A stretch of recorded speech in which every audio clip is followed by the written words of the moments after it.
आप सभी का स्वागत है इस वीडियो में, जो कि है कुमार एंड मलिक से चैप्टर नंबर 2। उसका classification and diversity of plant kingdom है, जिसमें 122 क्वेश्चन है।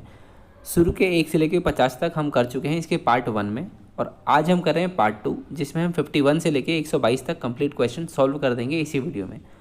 इससे पहले मैं इस बुक के एल्गी, ब्रायोफाइट, टेरिडोफाइट, जिम्नोस्पर्म और इसका जनरल इंट्रोडक्शन कंप्लीट करा चुका हूँ, जिनका लिंक वीडियो के डिस्क्रिप्शन में है। और अगर आपको कोई भी प्रीवियस ईयर क्वेश्चन देखना है 1999 से लेकर 2016 तक टीजीटी बायोलॉजी के, तो वो भी मैं आपकी सुविधा के लिए इस वीडियो के डिस्क्रिप्शन में डाल देता हूँ, ठीक है। आप वहाँ से देख सकते हैं। अब शुरुआत करते हैं इस वीडियो की। देखो, पहला क्वेश्चन है, egg is not present in archegonium. मतलब एग किसके आर्किगोनियम में मौजूद नहीं होता है। तो पहले बात कर लेते हैं आर्किगोनियम कहाँ मौजूद नहीं होती है, ठीक है, क्योंकि एक फीमेल रिप्रोडक्टिव पार्ट होता है कौन, आर्किगोनियम। आर्किगोनियम क्या होता है, नीचे का जो फूला हुआ हिस्सा होता है इसको हम बोलते हैं वेंटर, ठीक है। ऊपर का जो हिस्सा होता है इसको हम बोलते हैं नेक, ठीक है। ये हिस्सा होता है वेंटर, ऊपर वाला हिस्सा होता है नेक। नेक में होती हैं नेक कैनाल सेल्स, ठीक है। और ये जो वेंटर वाला हिस्सा है, वेंटर में मौजूद होता है यहाँ पे बीच में एग, ठीक है, इसको हम बोलते हैं एग। और वेंटर के ऊपर कुछ सेल्स होती हैं जिनको हम बोलते हैं वेंटर कैनाल सेल्स, वीसीसी। और ऊपर वाली जो सेल्स होती हैं नेक में, उनको हम बोलते हैं एनसीसी। और ऊपर होती हैं नेक सेल्स, ठीक है, जो इसके ऊपर के कवरिंग, इसको कवर करके रखती हैं ऊपर के हिस्से को, ठीक है। इसको हम बोलते हैं नेक सेल्स, ठीक है, जो इसके ऊपर वाले हिस्से को कवर करके रखती है। हमसे पूछा है जिसमें एग नहीं पाया जाता है, वो आर्किगोनिया बताओ जिसमें एग नहीं पाया जाएगा। तो भैया कहने का मतलब है, अब आपको मैं बताता हूँ थोड़ा ट्रिक इसकी। ब्रायोफाइट, टेरिडोफाइट, जिम्नोस्पर्म, एंजियोस्पर्म, ये तो सबको पता है। आर्किगोनिया ब्रायोफाइट में मिलती है, टेरिडोफाइट में ही पाई जाती है, जिम्नोस्पर्म में ही पाई जाएगी, लेकिन एंजियोस्पर्म में तुम्हारी आर्किगोनिया मौजूद नहीं होती है। मतलब आर्किगोनिया यहाँ पर एब्सेंट होती है। तो सिंपल सा हिसाब है, आर्किगोनिया ही नहीं है तो ना उसमें वेंटर होगा और ना ही वेंटर के अंदर पाया जाने वाला एग होगा, ठीक है, अंडा भी उसमें नहीं होगा। तो कहने का मतलब है एग किस में नहीं पाया जाएगा, एंजियोस्पर्म में। क्यों भैया, आर्किगोनियम ही नहीं है तो उसके अंदर पाए जाने वाला एग कहाँ से होगा, ठीक है। तो हमारा जो करेक्ट आंसर होने वाला है वो क्या होने वाला है, ऑप्शन नंबर डी, एंजियोस्पर्म। अगला क्वेश्चन है, seed is defined as fertilised ovule, ठीक है। One may expect to find seed in, कहने का मतलब है सीड को हम बोलते हैं फर्टिलाइज्ड ओव्यूल। मतलब सबसे पहले क्या होता है, 2 गैमीट मिले, फर्टिलाइजेशन हुआ, निषेचन हुआ, क्या बना, जाइगोट, ठीक है। जाइगोट से क्या बनेगा, पूरा हमारा एम्ब्रियो, ठीक है। साथ में ही ये जो जाइगोट है ये कहाँ पर होता है, ओवरी में। तो ओवरी कन्वर्ट होती है हमारी फ्रूट में, और जो ओव्यूल कन्वर्ट होता है वो किस में होता है, सीड में। ओव्यूल से क्या बनता है, सीड।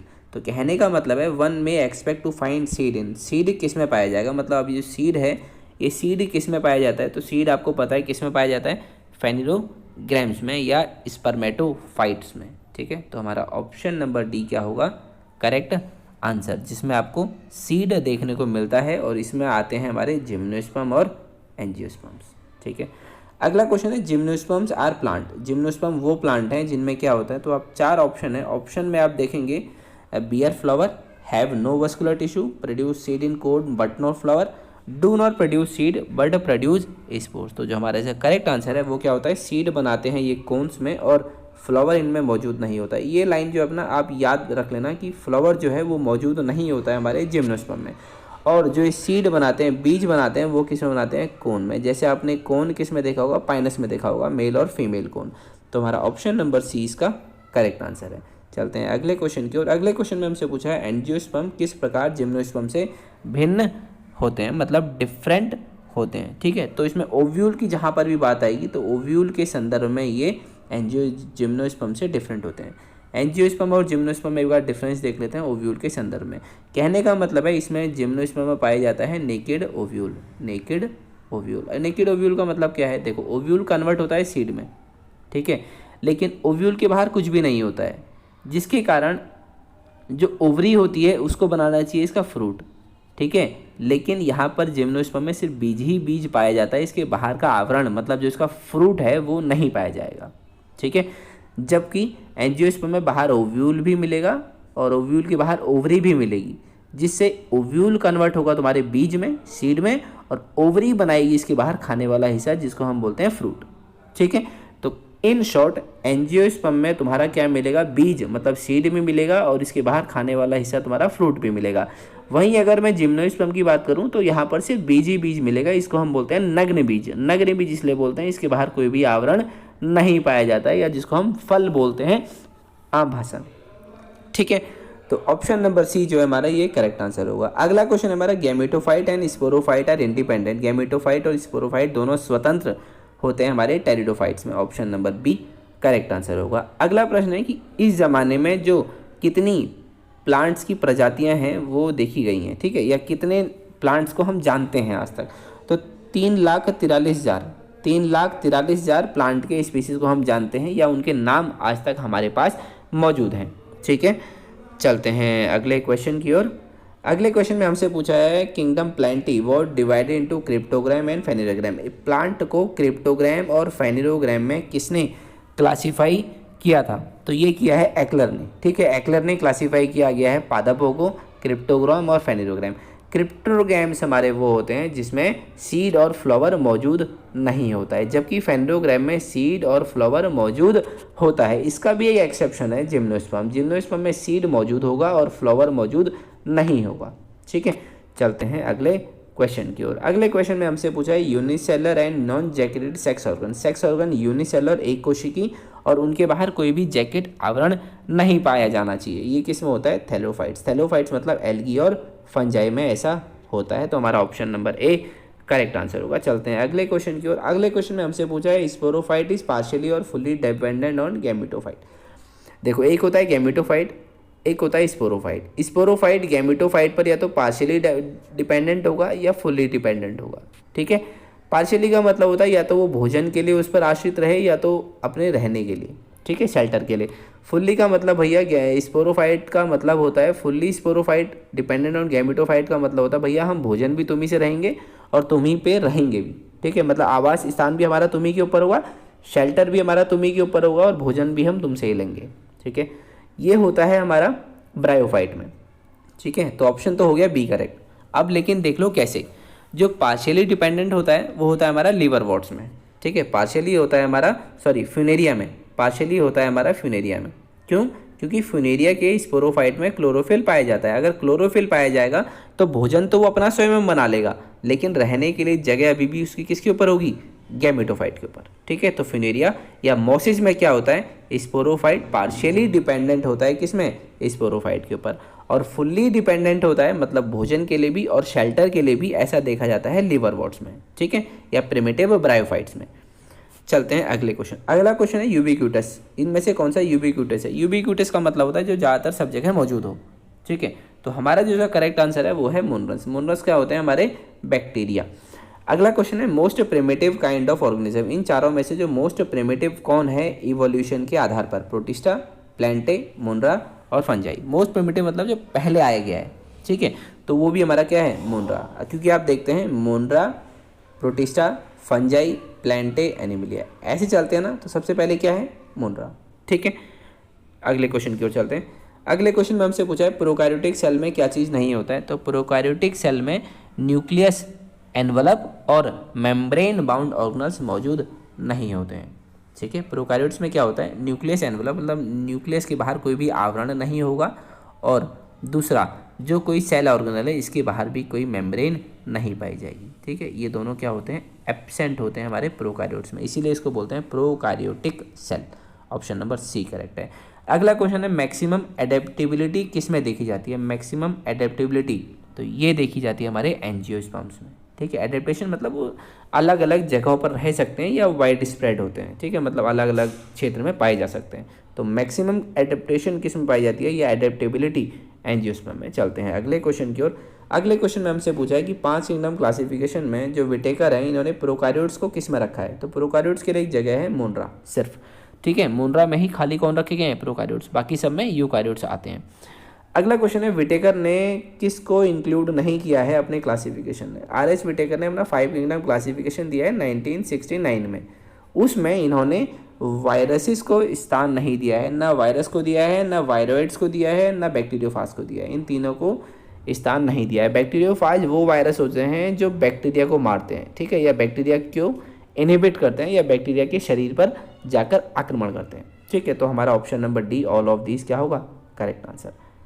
अगला क्वेश्चन है हमारा, according to 4 kingdom the unicellular non nucleate organism, जो 4 किंगडम क्लासिफिकेशन है उसके आधार पर एक कोशिकी नॉन न्यूक्लिएटेड ऑर्गेनिज्म जिनमें न्यूक्लियस नहीं पाया जाता है उनको हम किस में रखते हैं, तो वो रखते हैं हम मुनरा में, ठीक है। यूनिसेलुलर एक कोशिकी 4 किंगडम के हिसाब से मुनरा में। अगला है जो 5 किंगडम क्लासिफिकेशन है, इसमें blue green algae, nitrogen fixing bacteria और मिथेनोजेनिक आर्की बैक्टीरिया को हम किस में रखते हैं, तो इसको रखते हैं आप बैक्टीरिया में। आपको अच्छे से पता है मुनरा क्या है, मुनरा, जिसमें हमने सारे बैक्टीरिया और ब्लू ग्रीन एल्गी जिसको हम बोलते हैं ब्लू ग्रीन एल्गी या इसी को हम बोलते हैं साइनोबैक्टीरिया, ठीक है, उसको भी रखा हुआ है। चलते हैं अगले क्वेश्चन की ओर। अगले क्वेश्चन में हमसे पूछा है टोटल रूट पैरासाइट होना चाहिए और इसमें लार्जेस्ट फ्लावर हो, ठीक है। वो बताओ इनमें से कौन है जो टोटल रूट पैरासाइट हो, मतलब रूट पर रहता हो पैरासाइट की तरह और लार्जेस्ट फ्लावर हो, यह है रफलेशिया, ठीक है। तो हमारा option number C correct answer होगा।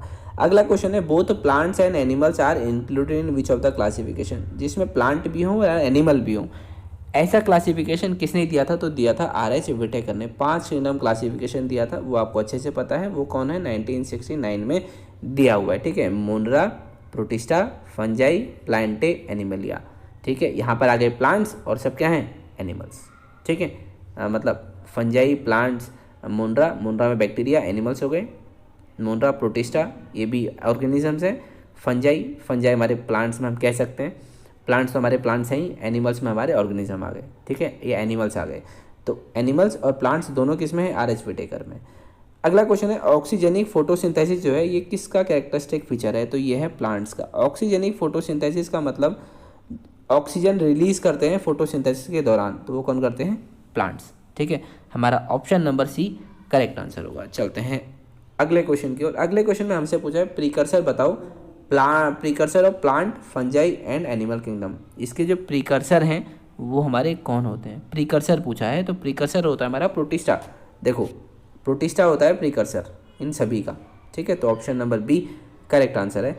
अगला क्वेश्चन हमसे पूछा है practical purpose of classification of living organism. Living organism को वर्गीकृत करने की क्या जरूरत पड़ी थी, ठीक है। प्रैक्टिकल बताओ, मतलब वास्तविक के हिसाब से बताओ कि इसको वर्गीकृत करने की जरूरत क्या पड़ी है, मतलब कोई आपने लिविंग ऑर्गेनिज्म देखा है उसको वर्गीकृत करने की क्या आवश्यकता पड़ी है, तो प्रैक्टिकल ये होता है कि भैया हम उसको अच्छे से पहचान सकें और उसको पढ़ सकें, किसको, जो अननोन प्रजाति है उसको, ठीक है। तो हमारा आंसर करेक्ट होगा facilitate the identification of unknown organism. Unknown organism को हम अच्छे से पहचान सकें या उसकी टैक्सोनॉमिक हायरार्की को अच्छे से समझ सकें, इसलिए हम उसको वर्गीकृत करते हैं, ठीक है। तो हमारा ऑप्शन नंबर डी करेक्ट होगा। चलते हैं अगले क्वेश्चन के ऊपर। अगले क्वेश्चन में हमसे पूछा है मुनरा डिवॉइड ऑफ सेल वॉल। वो मुनरा बताओ जिसमें सेल वॉल नहीं पाई जाती है, तो वह है माइकोप्लाज्मा। माइकोप्लाज्मा सबसे छोटा है और उसमें सेल वॉल नहीं पाई जाती है। 5 किंगडम क्लासिफिकेशन किसने दिया है, वो दिया है R.H. विटेकर ने 1969 में। अगला क्वेश्चन है रीजन ऑफ डाइवर्सिटी। डाइवर्सिटी का जो रीजन है लिविंग ऑर्गेनिज्म में वो क्या है, डाइवर्सिटी का मतलब विविधता। विविधता जो पाई जाती है लिविंग बींग्स में उसका रीजन क्या है, उसका ये बहुत सारा इवोल्यूशनरी चेंज हुआ है लंबे समय तक, इसी के कारण बड़ी विविधता देखी गई है लिविंग ऑर्गेनिजम्स में। तो हमारा ऑप्शन नंबर बी होगा लॉन्ग टर्म इवोल्यूशनरी चेंजेस। अगला है प्लांट डिकम्पोजर्स आर। जो प्लांट को डिकम्पोज करने वाले होते हैं वो कौन होते हैं, ठीक है। प्लांट डिकम्पोजर्स वो होते हैं मुनरा एंड फंजाई, या इनको हम बोलते हैं डिकम्पोजर्स, ठीक है। डिकम्पोज का मतलब होता है मान लो एक प्लांट है, वो किसी प्राकृतिक आपदा की वजह से या वो सूख गया है, अब वो ज़मीन पर गिर गया है, ठीक है। प्राकृतिक आपदा हो गया या कुछ भी हो गया, किसी भी घटना से एक जो हरा भरा पेड़ है वो ज़मीन पर गिर गया, ठीक है, या मतलब अब वो दोबारा वापस खड़ा नहीं हो सकता है, तो इसको डिकम्पोज करना है। इसको डिकम्पोज का काम कौन करेगा, या तो फंजाई करेंगे या हमारे मुनरा, मतलब जो हमारे बैक्टीरिया जो होते हैं वो सब काम करेंगे, ठीक है। डिकम्पोज का मतलब होता है ये जिससे बना है इसके सारे कॉम्पोनेंट्स को सबसे सिंपलेस्ट फॉर्म में तोड़ देना और उनको ज़मीन में दोबारा मिला देना, ठीक है। ये काम कौन करते हैं, फंजाई और बैक्टीरिया। चलते हैं अगले क्वेश्चन की ओर। अगले क्वेश्चन में हमसे पूछा है on how many criteria living organism has been classified into 5 kingdom. कहने का मतलब है R.H. विटेकर ने जब 5 किंगडम क्लासिफिकेशन बनाया तो उसने कितने क्राइटेरिया का इस्तेमाल किया था, ठीक है। तो उन्होंने जो क्राइटेरिया का इस्तेमाल किया था वो कितने थे, 4 क्राइटेरिया के हिसाब से क्लासीफाई किया है। अगला क्वेश्चन है बेसिक यूनिट ऑफ क्लासिफिकेशन क्या है। तो अभी मैंने आपको बताया क्या था, स्पीसीज। स्पीसीज को क्या होता है, basic unit of classification. Highest unit of classification पूछते तो वो आंसर क्या होता, किंगडम। ये जानकारी आपको कहाँ मिलती है, टैक्सोनॉमिक हायरार्की में। जब आप टैक्सोनॉमिक हायरार्की में पढ़ते हैं, आप सबसे नीचे पढ़ते हैं species, genus, family, order, class, phylum, division, kingdom. तो किंगडम आपका हाईएस्ट हो गया, स्पीसीज आपका लोवेस्ट हो गया, या बेसिक यूनिट हो गया क्लासिफिकेशन का। चलते हैं अगले क्वेश्चन की ओर। अगले क्वेश्चन में हमसे पूछा डिकम्पोजर्स जो होते हैं वो हमारे क्या होते हैं। तो डिकम्पोजर्स जो होते हैं ये हमारे हेट्रोट्रॉप्स होते हैं, या दूसरे से अपना भोजन लेते हैं, उसको बोलते हैं हेट्रोट्रॉप्स। मेन क्राइटेरिया जो है आर एच विटेकर ने अपने 5 किंगडम क्लासिफिकेशन में क्या लिया था, ठीक है, उसका मेन क्राइटेरिया क्या था वर्गीकृत करने का, तो वो था न्यूक्लियर कैरेक्टर। मतलब न्यूक्लियस का कैरेक्टर जो है, या न्यूक्लियर कैरेक्टर जो है उसको लिया गया है, ठीक है। न्यूक्लियर मेम्ब्रेन हो गया, न्यूक्लियस का स्ट्रक्चर हो गया, वो सबको लिया हुआ है, ठीक है। अगला क्वेश्चन है इनमें से कौन सा जिम्नोस्पर्म रिजेंबल टू एंजियोस्पर्म। इनमें से किस फीचर में जिम्नोस्पर्म एंजियोस्पर्म से समानता रखते हैं, ठीक है। तो आपने देखा होगा ओव्यूल, मतलब जो सीड है वो दोनों में पाया जाता है, और सीड किससे बनता है, ओव्यूल से। ओव्यूल कन्वर्ट होता है किसमें, बीज में, सीड में। तो हमारा प्रेजेंस ऑफ ओव्यूल क्या होगा, इसका करेक्ट आंसर होगा, ठीक है। चलते हैं अगले क्वेश्चन की ओर। अगले क्वेश्चन में हमसे पूछा है fungi differ from other kingdom. Fungi जो है या फंगस जो है वो अन्य किंगडम से किस प्रकार भिन्न है। तो ये क्या होते हैं, मल्टी सेलर होते हैं और डिकम्पोजर्स होते हैं, ठीक है। चलते हैं अगले क्वेश्चन के। मेन ऑप्शन देखना तो तुम्हें डिकम्पोजर, और डिकम्पोजर में भी फंजाई कैसे होते हैं, मल्टी सेलर। तो ऑप्शन नंबर सी करेक्ट होगा। अगला क्वेश्चन है नेशनल ट्री कौन है, ठीक है, mark the national tree. National tree इनमें से बताओ कौन है, तो वो है फाइकस बैगनेंसिस, ठीक है, ऑप्शन नंबर बी। अगला क्वेश्चन है सबसे लंबा वृक्ष इनमें से कौन सा होता है, ठीक है। सबसे लंबे की बात करी जाए तो वो होता है जिम्नोस्पर्म का।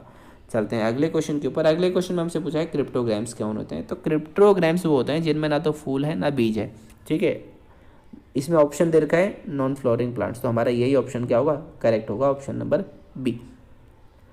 अगला क्वेश्चन है flagellum with single stand and compose of flagellin is found. मतलब फ्लैजिलम चाहिए होता है, या फ्लैजिलम जिसमें एक स्टैंड हो, मतलब फ्लैजिला सिंगल हो, ठीक है, एक स्टैंड के साथ हो, और बना हो फ्लैजिलिन प्रोटीन से, वो किस में देखने को मिलता है। फ्लैजिला क्या होता है, फ्लैजिला मोटिलिटी प्रोवाइड करता है, या एक जगह से दूसरी जगह जाने में हेल्प करता है, किसको, बैक्टीरिया को। और ये किस में होता है, बैक्टीरिया होता है प्रोकार्योट्स। तो ये प्रोकार्योट्स में पाया जाता है फ्लैजिला, ठीक है।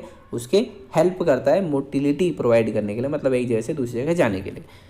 अगला क्वेश्चन है हमारा the greatest extent of adaptation to various environment.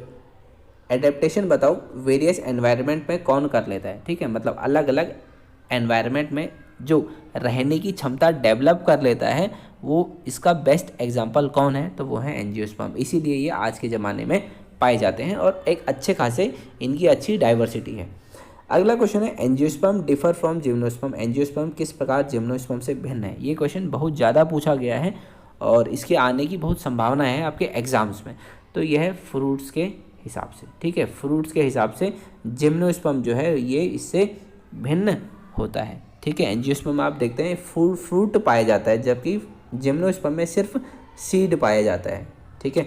चलते हैं अगले क्वेश्चन की ओर। अगले क्वेश्चन में हमसे पूछा है if decomposers on the earth are totally extinct. मान लो डिकम्पोजर्स जो हैं आपने पूरी दुनिया से, पृथ्वी से हटा दिए, तो आपको क्या देखने को मिलेगा।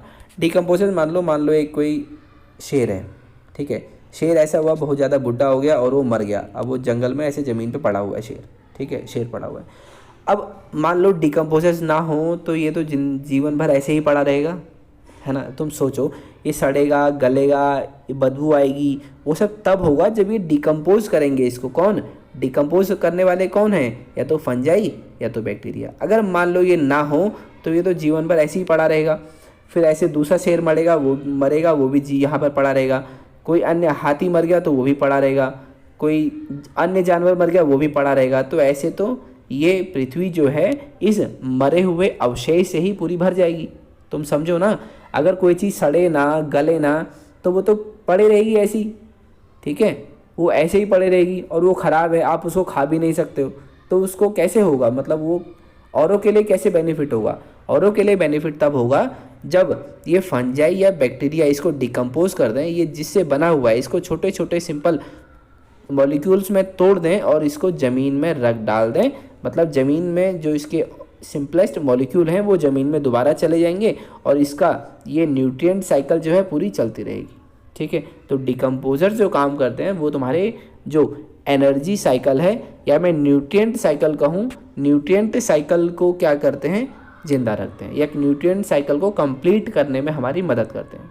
ठीक है, तुम सोचो, नहीं तो ये तो वो बन जाएगा, जैसे आपने शायद पढ़ा होगा मोहनजोदाड़ो को कहते हैं ना मृतकों का टीला, तो वैसे ही ये भी पृथ्वी भी पूरे मृतकों का टीला बन जाएगी। ठीक है, मुझे याद नहीं है मृतकों का टीला किसे कहते हैं, लेकिन हाँ ऐसे ही बहुत जगह आपको डेड बॉडीज़ पड़ी रहेंगी तो आपको देखने में कितना ख़राब लगेगा, है ना।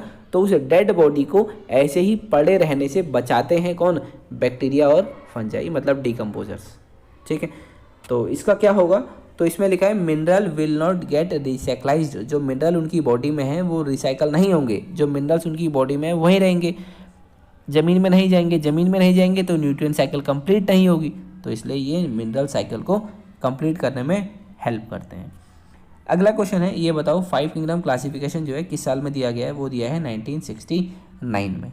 ठीक है, अगला क्वेश्चन है, अगले क्वेश्चन में हमसे पूछा है not a character of monocot, इनमें से कौन सा मोनोकोट का कैरेक्टर नहीं है, मतलब उसका लक्षण नहीं है। तो मोनोकोट में आपने देखा होगा floral parts as multiple of 4 और 5, जो फ्लोरल पार्ट्स हैं वो इसके मल्टीपल ना हो, 3 और 5 के मल्टीपल नहीं होते हैं, ये कैरेक्टर नहीं है मोनोकोट का, बाकी ये सारे कैरेक्टर होते हैं ABCD चारों। ठीक है, अगला क्वेश्चन है रिप्रोड्यूस बाय स्पोर से, प्लांट है जो रिप्रोड्यूस करता है स्पोर से, जैसे मॉसिस हैं और फंस हैं, ये किस में रखे गए हैं। ठीक है, कहने का मतलब है मॉसिस और फंस जो हैं वो किस में रखे गए हैं, तो ये हमारे रखे जाते हैं क्रिप्टोगैम्स में। क्रिप्टोगैम्स में हमारे कौन से आते हैं, ब्रायोफाइट, टेरिडोफाइट, एल्गी और फंजाई। ठीक है, एल्गी, फंजाई, ब्रायोफाइट, टेरिडोफाइट हमारे कौन से आते हैं, क्रिप्टोगैम्स में। क्रिप्टोगैम्स वो होते हैं जिनमें रिप्रोडक्शन तो होता है स्पोर से और इसमें ना तो फूल होगा और ना बीज होगा। ठीक है, जबकि टेरिडोफाइट्स में बीज की शुरुआत देखने को मिली है। ठीक है, उसे बोलते हैं सीड हैबिटेट, सीड हैबिटेट की शुरुआत देखने को मिली है, लेकिन जो फर्स्ट सीड है वो देखने को मिलता है जिम्नोस्पर्म में। ठीक है, लेकिन यहाँ पर लिखा होता है, ऐसा क्वेश्चन बना होता है या हमें पता है कि सीड हैबिटेट की शुरुआत होती है वो कहाँ से होती है, टेरिडोफाइट से होती है। ठीक है, तो चलते हैं अगले क्वेश्चन की ओर। अगले क्वेश्चन में हमसे पूछा है which of the following pair of plant is not seed producer, इनमें से कौन है जो बीज नहीं बनाता है।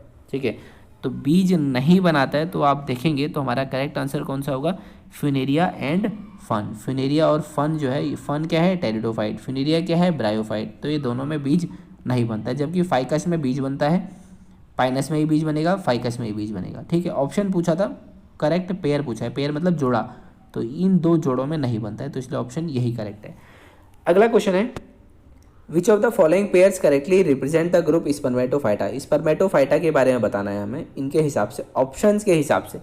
स्पर्मेटोफाइटा में तुम्हें ये बात ध्यान रखनी है कि इसमें आते हैं जिम्नोस्पर्म और एंजियोस्पर्म। ठीक है, अब हम अपने ऑप्शन देख लेते हैं। पहला ऑप्शन है साइकस और पाइनस, ये दोनों क्या हो गए, जिम्नोस्पर्म। अकेशिया तुम्हारा जो होता है ये क्या होता है, एंजियोस्पर्म। और जो हमारा कैस्यूरिना है ये क्या है, ये भी तुम्हारा एंजियोस्पर्म है। यहाँ पर दोनों जिम्नो हैं, यहाँ पर दोनों एंजियो हैं, ए और सी में। अगला है जिंको, ये क्या है तुम्हारा, जिम्नोस्पर्म। और पायसम सटीवम मतलब मटर का पेड़, ये कौन सा है तुम्हारा, एंजियोस्पर्म। अगला ऑप्शन है राइजोपस। राइजोपस क्या है, फंगस या फंजाई। ठीक है, और ट्रिटिकम तुम्हारा क्या है, गेहूँ, एंजियोस्पर्म। तो हमसे पूछा है स्पर्मेटोफाइट, मतलब एक जिम्नोस्पर्म होना चाहिए, एक एंजियोस्पर्म होना चाहिए, तो ऑप्शन नंबर बी होगा हमारा करेक्ट आंसर, जिसमें जिंको बाइलोबा क्या है, जिम्नोस्पर्म, और पाइसम सटाइवम हमारा क्या होता है, एंजियोस्पर्म। ठीक है, तो ऑप्शंस के हिसाब से ऑप्शन नंबर बी करेक्ट होगा। चलते हैं अगले क्वेश्चन की ओर। अगले क्वेश्चन में हमसे पूछा है एंजियोस्पर्म के लिए इनमें से कौन सी बात सत्य है ये बता दो। इनमें नेकेड सीड होता है, ये क्रिप्टोग्राम्स नहीं होते हैं, इनमें ट्रैकेट्स होता है, या इनमें कॉम्पेनियन सेल्स मौजूद नहीं होती है। ठीक है, हमारे से किसके लिए पूछा है, एंजियोस्पर्म्स के लिए। ठीक है, तो एंजियोस्पर्म में जो हमारा करेक्ट आंसर होगा ये होते हैं क्रिप्टोग्राम्स, ये नहीं होते हैं, क्रिप्टोग्राम्स नहीं होते, क्या होते हैं, फेनिरोग्राम्स। फेनिरोग्राम्स मतलब जिसमें फ्लावर बनते हैं। Answer gymnosperm, angiosperm. जिम्नोस्पर्म में फ्लावर के साथ साथ फ्लावर बनेगा लेकिन सीड नहीं होगा, एंजियोस्पर्म में फ्लावर भी होगा और सीड भी होगा। ठीक है, चलते हैं अगले क्वेश्चन की ओर। अगले क्वेश्चन में हमसे पूछा है साइनोबैक्टीरिया जो होते हैं ये हमारे क्या होते हैं। तो साइनोबैक्टीरिया होते हैं हमारे ब्लू ग्रीन एल्गी। ठीक है, साइनोबैक्टीरिया को ही हम कहते हैं ब्लू ग्रीन एल्गी। और ये क्या होते हैं, साइनोबैक्टीरिया होते हैं एल्गी, और एल्गी के साथ साथ जो हमारा इसमें होता है, इसमें क्या होता है, ब्लू ग्रीन पिगमेंट भी पाया जाता है। ठीक है, तो हमारा ऑप्शन नंबर ए करेक्ट होगा। साइनोबैक्टीरिया को हम बीजीए बोलते हैं या ब्लू ग्रीन एल्गी बोलते हैं, और इसमें क्या होता है, ब्लू ग्रीन पिगमेंट। चलते हैं अगले क्वेश्चन की ओर। अगले क्वेश्चन में हमसे पूछा है टॉलेस्ट एंजियोस्पर्म बता दो भैया। तो टॉलेस्ट एंजियोस्पर्म जो होता है उसका आंसर जो हमारा करेक्ट है वो कौन सा होगा, eucalyptus, oak tree, redwood tree या पाइनस। तो हमारा करेक्ट आंसर है यूकेलिप्टस। यूकेलिप्टस क्या है, टॉलेस्ट एंजियोस्पर्म। ध्यान रखना कहीं अगर टॉलेस्ट कहीं जिम्नोस्पर्म मत लगा देना, एंजियोस्पर्म ही होगा करेक्ट आंसर। ठीक है, यूकेलिप्टस क्या है, एंजियोस्पर्म। अगला है फिनेटिक क्लासिफिकेशन। फिनेटिक क्लासिफिकेशन में हम जब इसका वर्गीकरण करते हैं ना, तो फिनेटिक का मतलब होता है ऑब्जर्वेबल कैरेक्टर, जिसको हम देख सकते हैं, जिस कैरेक्टर को हम देख सकते हैं उसी के आधार पर उसका वर्गीकरण, उसी के आधार पर हम उसका वर्गीकृत करते हैं फिनेटिक क्लासिफिकेशन के अंदर। तो observable character of existing organism, यही होगा इसका करेक्ट आंसर।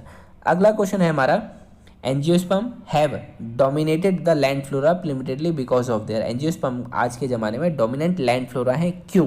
ठीक है, जो हमारा आप ऑप्शन को देखेंगे तो ऑप्शन के हिसाब से करेक्ट आंसर है क्योंकि ये एडेप्टेबल हैं, डाइवर्स हैबिटेट, मतलब अलग अलग जगहों पर ये एडेप्टेबिलिटी शो कर सकते हैं, मतलब एडेप्टेशन करने की क्षमता इनमें ज़्यादा है। चलते हैं अगले क्वेश्चन की ओर। अगले क्वेश्चन में हमसे पूछा है flower in which only one set of essential organ is present. वो बताओ जिसमें एक ही सेट हो एसेंशियल ऑर्गन्स का, वो फ्लावर किस में पाए जाते हैं या उनको क्या कहते हैं, तो उसको हम बोलते हैं यूनिसेक्सुअल फ्लावर। ठीक है, तो ऑप्शन नंबर सी करेक्ट होगा, हमारा ई करेक्ट होगा। चलते हैं अगले क्वेश्चन की ओर। अगले क्वेश्चन में हमसे पूछा है mosses and ferns are found in moist and shady places. जो मोसिस हैं, मोसिस ब्रायोफाइट और टेरिडोफाइट, ये हमारे नमी और छायादार जगहों पर पाए जाते हैं। क्यों पाए जाते हैं, क्योंकि इनको वाटर चाहिए होता है फर्टिलाइजेशन के लिए। ठीक है, वाटर फॉर फर्टिलाइजेशन, तो हमारा ऑप्शन ए करेक्ट होगा। ठीक है, इसीलिए इनको बोलते हैं एम्फीबियंस, मतलब ब्रायोफाइट्स को हम बोलते हैं एम्फीबियंस ऑफ प्लांट किंगडम, क्योंकि ब्रायोफाइट्स को अपने फर्टिलाइजेशन, निषेचन के लिए पानी की आवश्यकता होती है। चलते हैं अगले क्वेश्चन के ऊपर। अगले क्वेश्चन में पूछा हुआ है वो प्लांट जो सिर्फ कुछ ही दिनों के लिए जीवित रहते हैं उनको हम क्या बोलते हैं। ठीक है, उसको हम बोलते हैं एफिमरल प्लांट्स, मतलब हमारा ऑप्शन नंबर जो डी होगा ये होगा करेक्ट आंसर। चलते हैं अपने अगले क्वेश्चन की ओर। अगले क्वेश्चन में हमसे पूछा है मोस्ट प्रिमिटिव इनमें से कौन से हैं। ठीक है, इन चारों ऑप्शन में से सबसे ज़्यादा प्रिमिटिव या सबसे ज़्यादा पुराने या सबसे ज़्यादा प्राचीनतम कौन से हैं, वो होते हैं हमारे बैक्टीरिया। ठीक है, तो मतलब हमारा ऑप्शन नंबर ए जो साइनोबैक्टीरिया है वो करेक्ट आंसर होगा। इनको हम बोलते हैं ब्लू ग्रीन एल्गी। अगला क्वेश्चन है प्रोटिस्टा में हमने किस किस को रखा हुआ है, किसमें, प्रोटिस्टा में। तो हमारा एग्जाम्पल है प्रोटिस्टा का एमीबा, यूग्लिना और क्लैमाइडोमोनास, ये तीनों किसमें है, प्रोटिस्टा में। प्रोटिस्टा मतलब यूनिसेलुलर यूकार्योट, यूनिसेलुलर यूकार्योट्स। ठीक है, अगला क्वेश्चन। अगले क्वेश्चन में हमसे पूछा है 5 किंगडम क्लासिफिकेशन में आर.एच. विटेकर ने हाउ मैनी किंगडम कंटेन्स यूकार्योट, कितने किंगडम हैं जो यूकार्योट्स हैं। ठीक है, तो आपको पता है कितने किंगडम है, 5, मतलब मोनरा, प्रोटिस्टा, फंजाई, प्लांटे, एनिमलिया। जब आप इसको देखेंगे जो मोनरा है ना, सिर्फ इसी में रखे हुए हैं प्रोकार्योट्स, मतलब बैक्टीरिया जो मोनरा में रखे हैं वही सिर्फ प्रोकार्योट्स हैं और सारे क्या हैं, यूकार्योट्स। ठीक है, तो हमारे 4 ऐसे किंगडम हैं जिनमें क्या है, यूकार्योट्स, और एक अकेला मोनरा जिसमें बैक्टीरिया रखा है वो क्या है, प्रोकार्योट्स। ठीक है, तो हमारा ऑप्शन नंबर जो ए हो जाएगा ये क्या होगा इसका करेक्ट आंसर, जो कि है 4। अगला क्वेश्चन है मॉडर्न सिस्टम ऑफ क्लासिफिकेशन है, इसमें क्लासीफाई किया गया है ऑर्गेनिज्म को किस में, मॉडर्न सिस्टम जो क्लासिफिकेशन है इसमें हमने 5 में किया हुआ है, 5 में। और जो आर.एच. विटेकर का है वो यही वाला है। आर.एच. विटेकर का जो है वो मॉडर्न सिस्टम ऑफ क्लासिफिकेशन ही है, जिसमें उसने पूरे प्लांट्स को 5 किंगडम में क्लासीफाई किया है। चलते हैं अगले क्वेश्चन की ओर। अगले क्वेश्चन में हमसे पूछा है टॉलेस्ट ट्री जो है कौन सा है, ऑप्शंस के हिसाब से हमारा कौन सा है, सिकोया। ठीक है, सिकोया। अगला है which of the following is a prokaryote, prokaryote कौन है, बैक्टीरिया, और बैक्टीरिया का एग्जाम्पल ई कोलाई या इस्चेरिया कोलाई। अगला क्वेश्चन है largest egg plant, largest egg plant मतलब किस प्लांट में सबसे बड़ा एग होता है, मतलब उसका एग सबसे बड़ा किसका होता है, तो हमारा ऑप्शन क्या होगा, साइकस। साइकस का जो एग होता है वो सबसे बड़ा होता है। ठीक है, चलते हैं अगले क्वेश्चन की ओर। अगले क्वेश्चन में हमसे पूछा है subphyla, how many subphyla are available in tracheata according to Tippo classification plant kingdom. Tracheata मतलब जिसमें ट्रैकिया पाया जाता है, ट्रैकिएटा मतलब जाइलम फ्लोएम पाया जाता है, उसमें कितने सब फाइलम हैं टिपोस के क्लासिफिकेशन के हिसाब से। ठीक है, तो इसमें हमारे पाए जाएंगे 4 सब फाइलम्स होते हैं, जिसमें जाइलम फ्लोएम मौजूद होता है। ठीक है, चलते हैं अगले क्वेश्चन के ऊपर। अगले क्वेश्चन में हमसे पूछा है इनमें से जो भी हैं इनमें ट्रू बताओ आर्किया के बारे में। आर्किया के बारे में कौन सी बात सही है। In the light of recent classification of living organism into 3 domain, 3 domain में हमने क्लासीफाई किया गया है लिविंग ऑर्गेनिज्म को, बैक्टीरिया, आर्की बैक्टीरिया और यूकारियोटा में। ठीक है, इनमें से आर्की बैक्टीरिया के लिए या आर्किया के लिए जो सही है हमें वो बताना है। तो देखो इसमें आर्किया के लिए आप जब पढ़ेंगे चारों ऑप्शंस को तो आपका करेक्ट आंसर होना चाहिए इसका option number D. Archaea have some novel feature they are absent in other prokaryotes and eukaryotes. Archaebacteria में कुछ नोबल फीचर हैं जैसे उसका सेल वॉल, ठीक है, जो कि एब्सेंट होते हैं अदर प्रोकार्योट्स और यूकारियोट्स में। ठीक है, क्यों? क्योंकि आर्की बैक्टीरिया हमें एक्सट्रीम टेम्परेचर पर देखने को मिलते हैं, एक्सट्रीम टेम्परेचर पर देखने को मिलते हैं, एक्सट्रीम सलाइन मतलब खारे पानी में देखने को मिलते हैं और बहुत ज़्यादा तापमान वाली जगह पर देखने को मिलते हैं। मिथेनोजन्स जो रूमिनेंट्स के गट पे रहते हैं, मतलब रूमिनेंट्स मतलब कैटल, गाय, भैंस, इनके गट में देखने को मिलते हैं कौन? हमारे मिथेनोजन्स। तो ये बहुत एक्सट्रीम कंडीशन पर पाए जाते हैं आर्की बैक्टीरिया। ठीक है, तो इसीलिए और इनको ये फीचर कौन प्रदान करता है? उनका सेल वॉल। ठीक है, तो ये इस प्रकार प्रोकार्योट्स और यूकारियोट्स से भिन्न है। चलते हैं अगले क्वेश्चन की ओर। अगले क्वेश्चन में हमसे पूछा है does not belong to kingdom Monera, इनमें से कौन सा मोनरा मतलब बैक्टीरिया में नहीं आता है। ठीक है, तो बैक्टीरिया में इनमें ना आने वाला होगा हमारा स्लाइम मोल्ड्स। स्लाइम मोल्ड्स क्या है? हमारा फंजाई।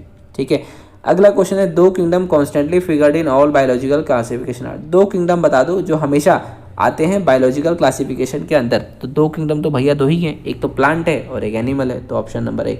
इतने सिंपल क्वेश्चन भी आ जाते हैं। चलते हैं अगले क्वेश्चन के ऊपर। अगले क्वेश्चन में हमसे पूछा है यूनिसेलुलर एनिमल्स एंड प्लांट्स को हमने किस में रखा है। तो जब भी यूनिसेलुलर की बात होगी आंसर होगा हमारा प्रोटिस्टा। अगला क्वेश्चन है सबसे ज़्यादा वाइड स्प्रेड ग्रुप। देखो वाइड स्प्रेड का मतलब है कि जो ज़्यादा जगह पर पाया जाता है या बहुत ज़्यादा फैला हुआ है। वाइड स्प्रेड का मतलब ये होता है। ठीक है, तो ये है हमारा प्लांट्स। ठीक है, या प्लांटे ग्रुप जो है वो मोस्ट वाइड स्प्रेड है। क्यों है? क्योंकि जो लार्जेस्ट फाइलम है वो कौन है? हमारा एनिमल्स का है। ठीक है, जो लार्जेस्ट किंगडम है या जो लार्जेस्ट किंगडम है वो क्या है? एनिमल्स। उससे सेकेंड लार्जेस्ट किंगडम किसका है? एनिमल्स के बाद प्लांट्स का। तीसरा लार्जेस्ट किंगडम कौन सा है? प्रोटिस्टा का। तो ऑप्शंस के हिसाब से एनिमल्स इसमें दिया नहीं है, प्लांट्स इसमें दिया है। तो प्लांट क्या हो गया हमारा? Most wide spread group. ठीक है, मोस्ट वाइड स्प्रेड ग्रुप, या हम कह सकते हैं इसमें लार्जेस्ट ग्रुप के आधार पर हम इसका आंसर दे सकते हैं। अब बहुत से लोगों को लगेगा कि भैया मोनरा भी तो हो सकता है। तो भैया मोनरा में ये नहीं होता है। मोनरा क्या होता है? मोनरा में diverse range of prokaryotic organism होते हैं। ये में डाइवर्स रेंज जो होती है, इनकी रेंज बड़ी डाइवर्स होती है। ठीक है, डाइवर्सिफाइड होते हैं ये बहुत ज़्यादा। कौन? मोनरा। और इनमें ये मोस्ट प्रिमिटिव भी होते हैं। ठीक है, सबसे पहले पाए जाने वाले ये थे कौन? बैक्टीरिया। इसको हम बोलते हैं मोस्ट प्रिमिटिव। या फिर हम इसमें कह सकते हैं कि मोनरा में जो न्यूट्रिशनल डाइवर्सिटी होती है, न्यूट्रिशनल जो डाइवर्सिटी होती है वो सबसे ज़्यादा देखने को पाई जाती है। मतलब भोजन की दृष्टि से जो इनमें विविधता होती है वो बहुत ज़्यादा देखी जाती है। जैसे जो बैक्टीरिया होते हैं ये हमारे ऑटोट्रॉफिक भी हो सकते हैं और हेटरोट्रॉफिक भी हो सकते हैं। ऑटोट्रॉफिक वो होते हैं जो अपना खाना खुद बनाते हैं। हेटरोट्रॉफिक जिस पर वो दूसरे से भोजन लेते हैं। ऑटोट्रॉफिक में ये फिर से हो सकते हैं, एक तो होते हैं कीमो ऑटोट्रॉफ और दूसरे होते हैं फोटो ऑटोट्रॉफ। फोटो ऑटोट्रॉफ वो होते हैं जो अपना भोजन सूरज की रोशनी में बनाते हैं और दूसरे होते हैं कीमो ऑटोट्रॉफ जो केमिकल के ऑक्सीडेशन से जो एनर्जी निकलती है उस एनर्जी का प्रयोग करके अपना भोजन बनाते हैं। ठीक है, तो इस वजह से मोनरा में बहुत ज़्यादा न्यूट्रिशनल डाइवर्सिटी देखी जाती है, बहुत ज़्यादा प्रिमिटिव है। लेकिन जब भी आंसर आए मोस्ट वाइड स्प्रेड ग्रुप तो आंसर होगा प्लांटे। ठीक है, अगला क्वेश्चन है इनमें से कौन सा एक मोनरा है। मोनरा मतलब बैक्टीरिया है, तो बैक्टीरिया का आंसर है इकोलाई। ठीक है, इकोलाई हमारा एक बैक्टीरिया होता है।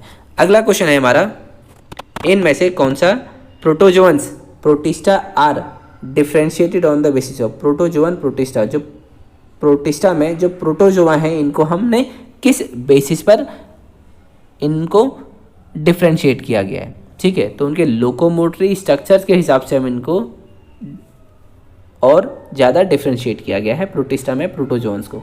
जैसे आपने पढ़ा होगा इसमें सीलिएटेड प्रोटोजोअन्स, एमीबॉइड प्रोटोजोअन्स, ये सब। ठीक है, तो चलते हैं अगले क्वेश्चन के ऊपर। अगला क्वेश्चन है not a character of protista, इनमें से कौन सा प्रोटिस्टा का कैरेक्टर नहीं है। ठीक है, प्रोटिस्टा और प्रोकैरियोटिक, ये गलत है। प्रोटिस्टा क्या है, यूकैरियोटिक। तो ऑप्शन नंबर हमारा ए ही यहाँ पे गलत है, या हमारे लिए करेक्ट आंसर है। ठीक है, प्रोटिस्टा में सेल वॉल होती है, बिल्कुल होती है। Mode of nutrition is both autotrophic और हेटेरोट्रॉफिक, बिल्कुल होता है। अगला है बॉडी ऑर्गेनाइजेशन सेलुलर होता है, बिल्कुल है। प्रोटिस्टा एक सेल के रूप में पाया जाता है।